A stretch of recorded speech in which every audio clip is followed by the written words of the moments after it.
Olá, boa tarde. Boa tarde. Jornal da Cultura, primeira edição dessa sexta-feira, começa agora. Projeto de lei de iniciativa popular das 10 medidas contra a corrupção corre o risco de ficar na gaveta. Amanhã termina o horário brasileiro de verão, alívio para muita gente que teve dificuldade de se adaptar para economizar energia elétrica. Pesquisa mostra por que os políticos gostam tanto do foro privilegiado. Levantamento da Fundação Getúlio Vargas diz que em 5 anos o Supremo Tribunal Federal condenou menos de 1% dos acusados e 7 em 10 processos prescreveram. No quadro Linha de Frente, uma jornalista que virou empreendedora social e encontrou na periferia o caminho para a transformação. 10 países firmam parceria com o Brasil para investigar a Odebrecht. Há casos de financiamento ilegal de campanha eleitoral, operações financeiras irregulares e pagamento de propina para a realização de obras públicas. Além da apuração, o grupo defende a reparação de danos e a recuperação do dinheiro. Sonda da NASA encontra elementos fundamentais para a presença de vida em planeta anão mais próximo da Terra.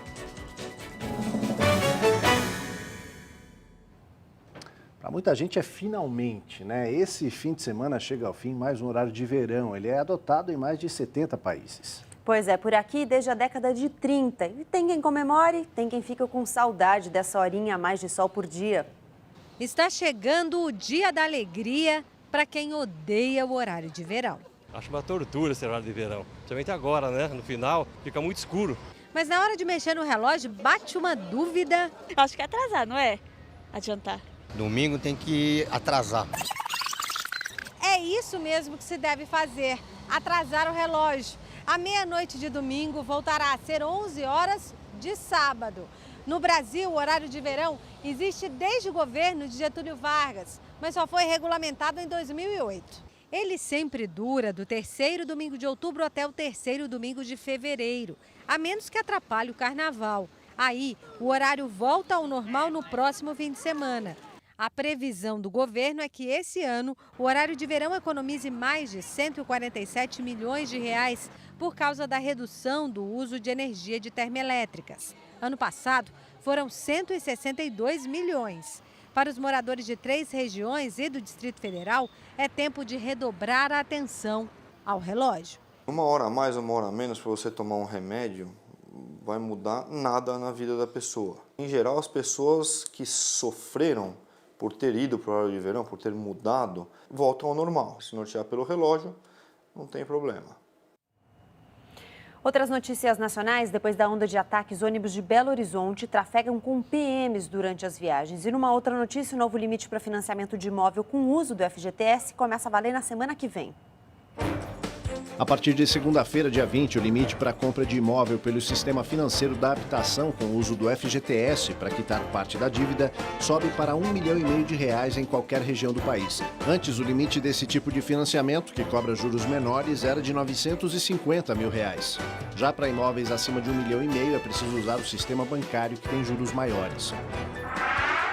Ônibus de estudantes envolvido num acidente que deixou 8 pessoas mortas e 46 feridas em Teodoro Sampaio, no interior de São Paulo, não tinha documentação em nome da empresa que operava o veículo. Também não havia autorização da Artesp, a agência de transportes do estado, para fazer o serviço regular de transporte de alunos. A polícia abriu um inquérito para investigar o acidente, que também envolveu um ônibus que transportava sacoleiros de Minas Gerais. Policiais militares estão circulando dentro dos ônibus de Belo Horizonte para reforçar a segurança depois da onda de ataques ao sistema de transporte público que começou no domingo. 14 veículos foram incendiados essa semana na capital mineira e cidades da região metropolitana. Mais de 30 pessoas foram presas suspeitas de participarem dos ataques. A discussão sobre o foro privilegiado, que garante à classe política ser julgada somente na última instância do judiciário brasileiro, é polêmica. É isso porque a lentidão no Supremo Tribunal Federal em julgar, o que faz com que 68% das ações prescrevam e um percentual irrisório de réus seja condenado. Você já se perguntou por que os políticos gostam tanto do foro privilegiado? A resposta pode estar em um levantamento feito pela Fundação Getúlio Vargas. O Supremo Tribunal Federal condenou menos de 1% dos réus nos últimos 5 anos. Leva tanto tempo para o processo ser iniciado, para a denúncia ser aceita, etc., que acaba o mandato. Acabando o mandato, volta para a instância inferior. O sujeito volta para a primeira instância, o processo recomeça e acaba se perdendo o prazo e a prescrição acaba garantindo a impunidade. O conceito de foro privilegiado surgiu na Inglaterra em 1689. Por essência, a prerrogativa é positiva. Ela confere mais autonomia no exercício das atividades política, executiva e judiciária, o que garante independência entre os poderes. Dessa forma, a democracia estaria mais protegida. Mas, desde a implementação desse direito no Brasil, em 1834, seu uso vem sendo degenerado em favor de interesses privados. E não são só os políticos que têm direito a tratamento diferenciado. Mais de 22 mil autoridades, entre representantes do Legislativo, Executivo e Judiciário, são contempladas. Mas que questionar os benefícios é preciso ter consciência de que a maioria desses representantes foi eleita para desempenhar a função. Se a gente não participa, a gente dá a carta branca e aí faz o que estão fazendo aí, né? Inclusive agora recentemente, provavelmente até inviabilizando a Lava Jato e outros processos de investigação, criando essa cortina de aço, de ferro, em torno do poder executivo e do poder legislativo. O destaque em Brasília que a gente traz hoje é o destino do projeto de iniciativa popular das 10 medidas contra a corrupção apresentado pelo Ministério Público Federal com a assinatura de 2 milhões de brasileiros. Pois é, você lembra, né? A Câmara deformou, mandou para o Senado, mas o ministro Luiz Fux, do Supremo Tribunal Federal, mandou o texto para estaca zero, de volta à Câmara, porque lá o texto não foi registrado como sendo de iniciativa popular, mas de autoria de 3 deputados. Na prática, a única proposta efetiva, e isso não quer dizer que ela seja a melhor, para o combate direto da corrupção no meio político, pode ficar na gaveta. Não tem retaliação nenhuma. Botafogo, Botafogo. O presidente da Câmara, Rodrigo Maia, depois de capitanear a deformação da lei pelos colegas quando ainda era interino, agora eleito com o voto dos colegas, recebeu de volta o texto das medidas contra a corrupção e simplesmente diz que não sabe como encaminhar o projeto, porque não tem como conferir o número de assinaturas. Como a decisão de Fux é liminar e ainda precisa passar pelo plenário do Supremo, Rodrigo Maia diz que vai esperar essa decisão para começar a tramitação do projeto. Para o ministro Luiz Fux, a negativa de Maia viola a Constituição e é dar as costas ao povo. Mais uma queda de braço entre poderes. E segue o jogo. Muito além das fronteiras da Lava Jato, o Brasil e mais 10 países vão investigar juntos os crimes relacionados à construtora Odebrecht. Uma reunião sigilosa na Procuradoria-Geral da República selou a cooperação. Brasil, Argentina, Chile, Peru, Equador, Colômbia, Venezuela, Panamá, República Dominicana, México e Portugal vão trabalhar juntos para investigar práticas ilegais envolvendo a Odebrecht. Há casos de financiamento ilegal de campanha eleitoral, operações financeiras irregulares e pagamento de propina para a realização de obras públicas. Além da apuração, o grupo defende a reparação de danos e a recuperação do dinheiro, como, por exemplo, com pagamento de multas, sempre seguindo a lei de cada país. A construtora já admitiu que pagou mais de 750 milhões de dólares em subornos em 12 países da América Latina e da África. A Lava Jato iniciou a queda do dominó com a delação premiada de 77 executivos brasileiros, que revelaram também os negócios escusos no exterior. Um detento mantido em situação degradante no presídio de Corumbá, no Mato Grosso do Sul, vai ser indenizado em R$2.000. A decisão é do Supremo Tribunal Federal, pode ser aplicada por outras instâncias da Justiça em casos parecidos. Na decisão, os ministros foram unânimes ao avaliar que o Estado é responsável pela integridade física e psíquica dos presos e, por isso, deve haver compensação por sofrimentos que eles sejam obrigados a passar durante a detenção, como superlotação e rotinas degradantes. Que ponto a gente chega por causa da ineficiência do Estado, né? Olha só, se em 20 anos os governadores não construírem mais escolas, faltará dinheiro para construir presídios. Parece que foi dito hoje isso, mas não, essa frase é de Darcy Ribeiro. Já falta esse dinheiro, justamente, né? Já falta. E ele morreu há exatos 20 anos. Um antropólogo, escritor, ativista que defendeu a educação, vociferou contra a elite e principalmente amou o povo brasileiro. Uma metralhadora intelectual de afirmações sem ponto, vírgula, nem descanso. O ruim do Brasil é uma classe dominante infecunda. Uma classe dominante foi incapaz de fazer aqui o que classes dominantes equivalentes fizeram ao regime capitalista de outros países, em que todo mundo come todo dia, ou em que as possibilidades de educação para a população são maiores. Com a antropologia, Darcy Ribeiro se aproximou dos povos indígenas e estudou o impacto do homem branco sobre eles. As conclusões foram usadas pela Unesco. Ajudou a implementar o Museu do Índio e o Parque Nacional do Xingu. Foi ministro da Educação logo depois da renúncia de Jânio Quadros. Depois, ministro-chefe da Casa Civil, de João Goulart, prosseguiu com a bandeira da educação integral e gratuita para todos. Fundou a Universidade de Brasília, onde foi reitor. Deu início a reformas educacionais frustradas pelo golpe militar de 1964. Exilado, levou as ideias sobre educação para outros países, como Uruguai, Chile, Argentina e México. Na volta ao Brasil, foi eleito vice-governador do Rio de Janeiro em 1982 com Leonel Brizola e criou os CIEPs, os Centros Integrados de Ensino Público. Participou da implantação do Memorial da América Latina em São Paulo. Em 1991, foi eleito senador pelo PDT do Rio de Janeiro. Doutor honoris causa pela Sorbonne, ocupou a cadeira 11 da Academia Brasileira de Letras. Escreveu poemas e romances. Em 1995, lança O Povo Brasileiro, livro que condensa sua forma de ver o Brasil. Uma das coisas mais belas do mundo foi a aventura do Brasil se fazendo a si mesmo. Um povo que constitui um novo gênero humano. Não tem novidade nenhuma fazer Austrália. Pega um bocado de inglês e escocês e joga num terreno vazio, eles matam os índios, ficam lá e fazem uma Inglaterrazinha sem graça. Aquilo é bobagem, sem saborão. Mas fazer um gênero humano novo, fundir herança genética e cultural, índia, negra, europeia, num gênero humano novo, numa coisa nova, que nunca houve. É isso a aventura brasileira. Tal como é uma figura terrível, a brutalidade, a incapacidade, a mediocridade da nossa classe dominante, que aqui o que faz é enricar, é ter vantagem para ela, é juntar, gastar. O Brasil sempre foi moído de gastar, gente. Moeu, liquidou 6 milhões de índios que tinham aqui, liquidou, mas 12 milhões de negros africanos. Para quê?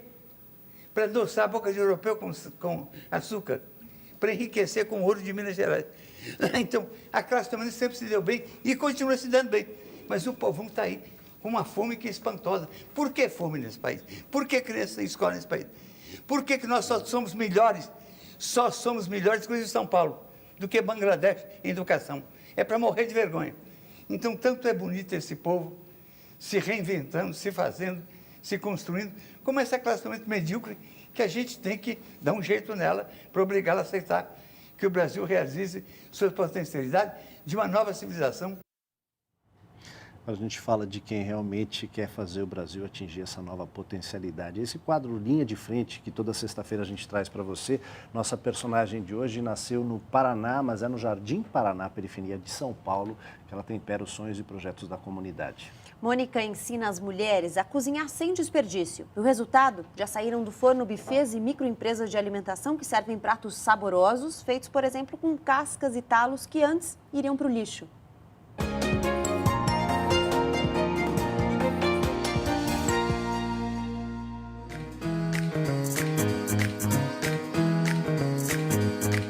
Meu nome é Mônica Gomes Picavea e eu me defino como uma empreendedora social.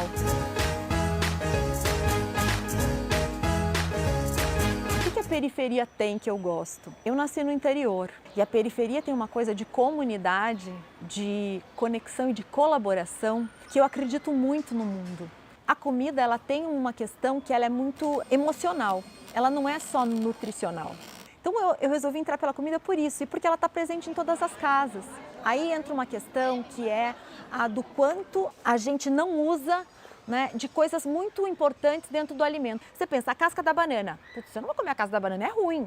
Depende. Você pode comer ela num bolo, você pode comer ela, a gente fala o bife de casca de banana. Com o conhecimento, as pessoas podem mudar o hábito. Hoje eu reaproveito cascas, né, semente e raiz. Vocês agora vão passar a ser nossas embaixadoras, né? Vocês vão ter que levar essa informação para frente. Eu só acredito que o mundo mude quando cada pessoa mudar. Se eu ajudar cada pessoa a encontrar o que ela tem de melhor dentro dela, certamente tudo muda.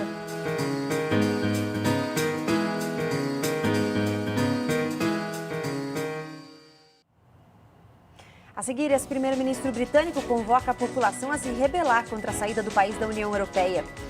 Mas serão novos indícios de que não estamos sozinhos no universo? A sonda da NASA encontra elementos fundamentais para a vida em planeta anão fora do sistema solar. A gente volta já.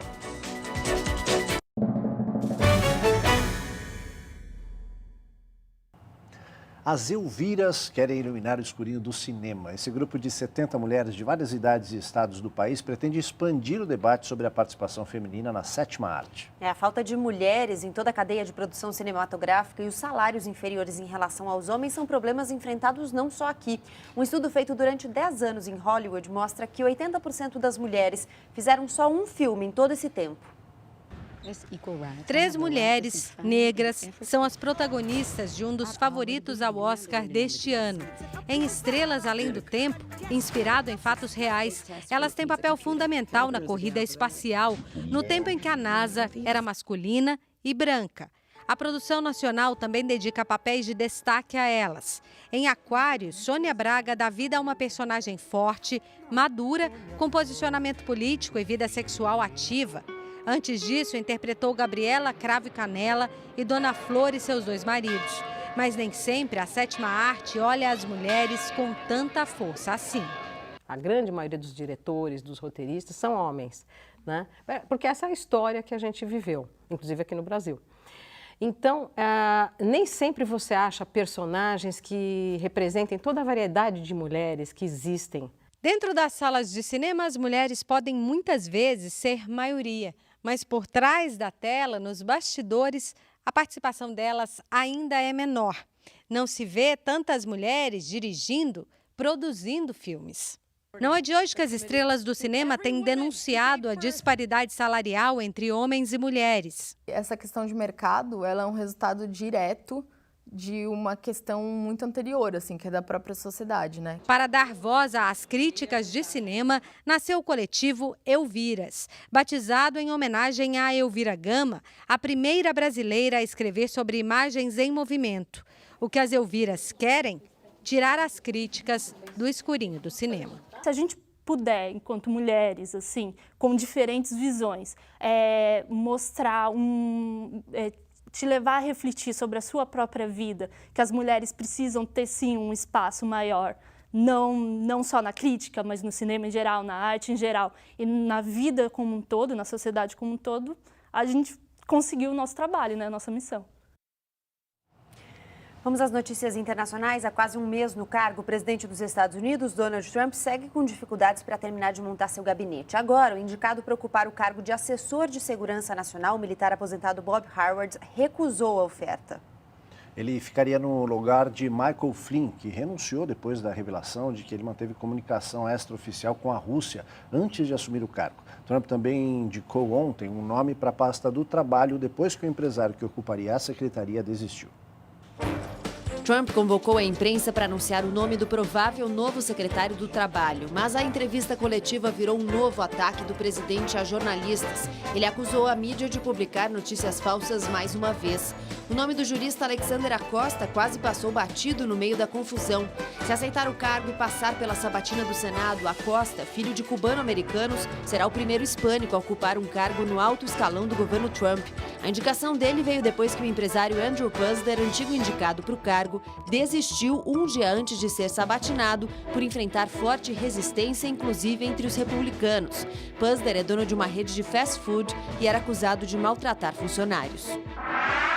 O ex-primeiro-ministro do Reino Unido, Tony Blair, lança uma missão contra o Brexit e convoca os britânicos a se rebelarem contra a saída do país da União Europeia. Para Blair, a população votou no referendo que decidiu a questão sem conhecimento suficiente. Depois de aceito pelos britânicos, o Brexit foi aprovado em primeira votação no parlamento e deve passar por segunda votação em breve. O grupo terrorista Estado Islâmico reivindica a autoria do ataque que deixou pelo menos 72 mortos e 150 feridos no Paquistão.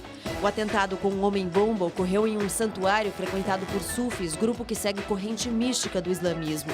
O ataque é o maior em uma sequência de atentados registrados nessa semana no Paquistão. A Agência Espacial Norte-Americana, a NASA, encontra compostos de carbono em Ceres, o planeta anão mais próximo da Terra. O material orgânico pode indicar a presença de vida. A sonda Dawn da NASA está em séries desde 2015. Os equipamentos já encontraram água gelada que sugeria inclusive a presença de um oceano subterrâneo. Desta vez, depois de analisado uma área de cerca de 1.000 quilômetros quadrados, a sonda encontrou matéria orgânica formada por átomos de carbono e hidrogênio, compostos essenciais para a vida.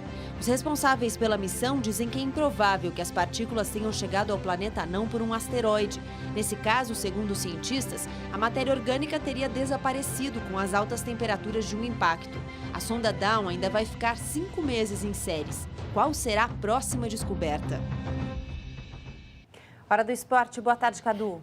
Boa tarde, Gabi. Tudo bem? Bem-vindo, Cadu. Tudo jóia? Tudo beleza. Vamos à nossa hora do esporte. Estava lembrando do asteroide que o cientista disse que ia cair ontem, né? Acabou não caindo. Ainda bem, estamos aqui vivos e fortes. Vamos à nossa hora de esporte. A toque de caixa, a Confederação de Desportos Aquáticos elegeu a Comissão Nacional de Atletas e causou uma polêmica. Vamos ver essa história. Tudo porque o próprio presidente da CBDA, Coaraci Nunes, foi quem fez a escolha dos participantes que terão direito a voto na eleição que definirá seu sucessor. A Assembleia Geral, marcada para 18 de março, só foi convocada na última quarta-feira, logo após Thiago Pereira ser eleito presidente da Comissão de Atletas. Até segunda-feira, essa comissão não existia. Foram nomeados representantes de 5 modalidades, sem que os próprios esportistas pudessem votar. Ana Marcela, da Maratona Aquática, seria uma das representantes naturais, quando recebeu uma ligação de Coaraci. Aceitou e disse que foi até um cartório para registrar uma procuração em nome de uma coordenadora da confederação. E aí, a farsa. Um boletim de ratificação trocou o nome de Ana Marcela por Virgínia Pedrosa, da categoria Master. Além dela, o medalhista olímpico Thiago Pereira é o principal nome da comissão, completando o colegiado Hugo Parisi, dos saltos ornamentais, João Felipe Coelho, do polo aquático, que não tem servido à seleção, e Maria Clara Lobo, do nado sincronizado e neta de Ana Maria Lobo, ex-diretora da entidade. A eleição da CBDA, marcada para o dia 18 de março, tem 2 chapas concorrendo à presidência. Miguel Canone, ex-presidente da Federação Aquática Paulista, da oposição, e Ricardo Moura, do grupo que comanda a confederação, atual superintendente executivo e diversas vezes citado em denúncias ligadas ao presidente Coaraci. Essa história ainda vai dar muito o que falar. Em março a gente vai trazer, claro, que novos detalhes a respeito da eleição na CBDA. Hora dos gols pelo Planeta Bola, vamos ver. Pela Primeira Liga, Flamengo e América Mineiro. O time carioca nem precisou se esforçar, mesmo sem 9 titulares. Está nas quartas de final com gol de Gabriel, 1-0. Não foi fácil, como o resultado pode até sugerir. Na estreia da Copa do Brasil, o Bahia teve muito trabalho em Aracaju e garantiu a classificação com gols de Regis e Diego Rosa. O tricolor venceu a equipe da casa, o Sergipe, por 2-0 na noite desta quinta no estádio Batistão. Pela Liga Europa, Ibrahimovic praticamente não se esforçou para anotar mais um hat-trick. O sueco de 35 anos comandou a vitória do Manchester United diante do Saint-Étienne no Old Trafford e deu um gigantesco passo para garantir a classificação às oitavas de final da competição, 3-0. A Roma foi letal para cima do Villarreal, goleada por 4-0 e um passo gigantesco também em direção às oitavas. Emerson acertou uma paulada de fora da área e depois Dzeko anotou logo 3, decretando o passeio italiano no El Madrigal. Pelo Campeonato Paulista, o Palmeiras bateu São Bernardo por 2-0. Dudu, autor do primeiro gol do jogo, não comemorou. Assim que a bola balançou as redes, Felipe Melo foi lá e deu uma sacudida no menino. Eduardo Batista, pressionado, foi vaiado boa parte do jogo. Jean de pênalti completou o placar. Eu entendi muito bem, né? A torcida não está gostando do Eduardo Batista. Excepcionalmente hoje a gente não deu o Cine Sport, fica para a semana que vem uma dica dupla. Já fiquei sabendo que Tom Brady, aquele lá do New England Patriots, né, do futebol americano, vai ter um filme em homenagem a ele, né? O cara ganhou 5 vezes o título, merece. Valeu, Cadu. Bom final de semana. Valeu, gente. Até amanhã. Amanhã estaremos de plantão, que eu disse amanhã. Tchau. O Jornal da Cultura, primeira edição, fica por aqui. Antes da gente ir embora, a dica na faixa de hoje é escapar da folia do carnaval e levar a criançada para um passeio mais leve aqui mesmo na capital. Tem como sair daí, viu? Brinca Yoga. Pois é, atividade de yoga para crianças com recursos lúdicos. Os pequenos aprendem posturas, técnicas de respiração e relaxamento, fica calminho, massagem, meditação, né? Com brincadeiras, ciranda e música. É só chegar ali no Sesc Santana, sábado e domingo, em 2 horários, 11h30 da manhã, 3 da tarde. Os responsáveis que acompanhar as crianças também podem fazer os exercícios. Aproveite. Agora tem JC Debate, que hoje fala sobre o aumento da intolerância, principalmente nas redes sociais. A gente volta na segunda, ao meio-dia. Uma boa tarde, um excelente fim de semana para você. Tchau. Tchau.